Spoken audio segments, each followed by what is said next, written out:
Assalamualaikum, halo semua, selamat datang di video edukasi ini. Sebelumnya, perkenalkan nama saya Delvin Fadilah dengan NPM F1G023041. Hari ini kita akan membahas tentang kejang demam. Banyak orang tua yang merasa khawatir jika anak mereka mengalami kejang demam.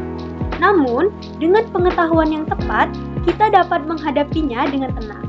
Dalam video ini, kita akan membahas tentang pengertian dari kejang demam, kemudian klasifikasi, diagnosis, prognosis, bagaimana cara menanganinya, dan masih banyak lagi. Mari kita simak videonya. Sebelum lanjut ke apa sih cara penanganan dari kejang demam, kita harus mengetahui apa sih definisi dari kejang demam ini. Jadi kejang demam adalah kejang yang terjadi pada anak-anak yang disebabkan oleh demam tinggi. Kondisi ini paling sering dialami oleh anak-anak yang berusia antara 6 bulan hingga 5 tahun. Kejang ini terjadi sebagai respon tubuh terhadap peningkatan suhu tubuh yang mendadak akibat infeksi atau kondisi lainnya. Kejang demam umumnya tidak berbahaya dan sebagian besar anak akan sembuh tanpa komplikasi jangka panjang.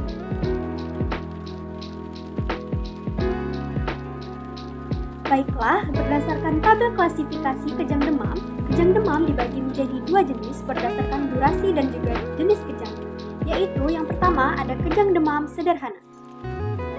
Durasi kurang dari 15 menit, kejang hanya terjadi satu kali dalam 24 jam. Kejang melibatkan seluruh tubuh atau tonik-tonik. Yang kedua, itu ada kejang demam yang kompleks, durasi lebih dari 15 menit, kemudian kejang berulang dalam 24 jam. Kejang terjadi hanya pada sebagian tubuh anak, bukan seluruh tubuh. Kemudian, apa sih penyebab dan faktor risiko dari kejang demam? Biasanya, kejang demam dipicu oleh infeksi yang menyebabkan demam tinggi, seperti flu, infeksi telinga, atau infeksi saluran pernapasan. Beberapa faktor risiko termasuk yang pertama, itu riwayat keluarga dengan kejang demam.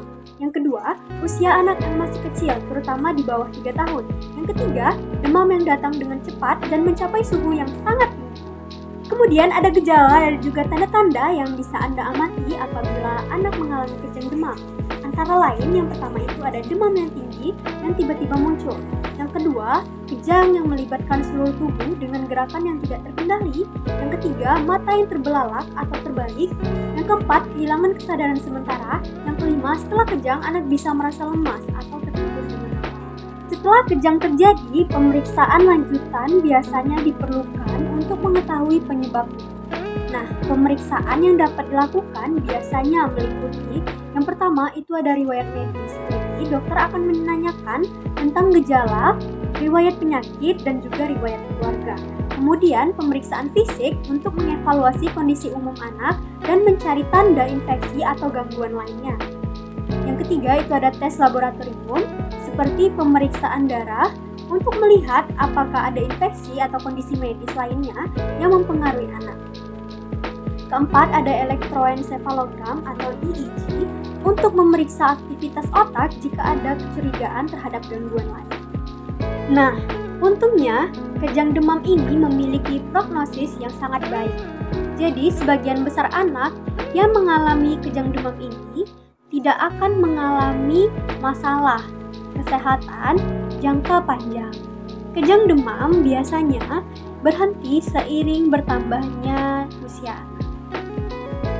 Kemudian, hanya sekitar 30% anak yang mengalami kejang demam yang berulang, tetapi umumnya mereka akan sembuh dengan baik tanpa gangguan neurologis. Nah, hal yang perlu diperhatikan adalah meskipun kejadian kejang demam ini biasanya tidak berbahaya, namun jika kejang ini sering terjadi, bahkan terjadi berulang kali, evaluasi medis lebih lanjut sangatlah penting. Jika anak Anda mengalami kejang demam, ada beberapa langkah pertolongan pertama yang bisa dilakukan. Yang pertama, itu jangan panik. Meskipun sangat mengkhawatirkan, kejang demam biasanya tidak berbahaya. Yang kedua, letakkan anak di tempat yang aman, seperti tempatkan anak di permukaan yang datar dan jauhkan benda keras yang dapat melukai anak. Kemudian yang ketiga, jangan masukkan apapun ke dalam mulut anak. Ini bisa membahayakan anak menyebabkan cedera atau tersedak.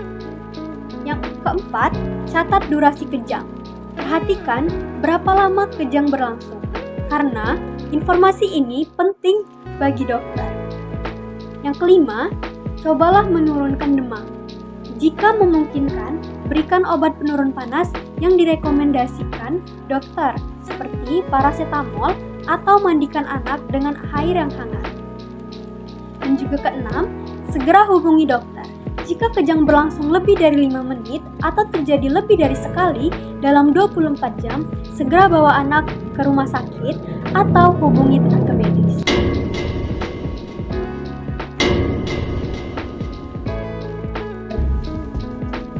Lima langkah pertolongan pertama pada orang kecil. Yang pertama, amankan lingkungan dan longgarkan pakaian penderita. 2. Dirikan penderita agar jika muntah tidak tersebar. Yang ketiga, jangan menahan pasien saat kejang. Yang keempat, jangan masukkan apapun ke dalam mulut penderita saat kejang. Yang kelima, pastikan penderita sadar penuh sebelum memberikan makanan atau minuman. Pak. Ya. Namanya siapa? Afif.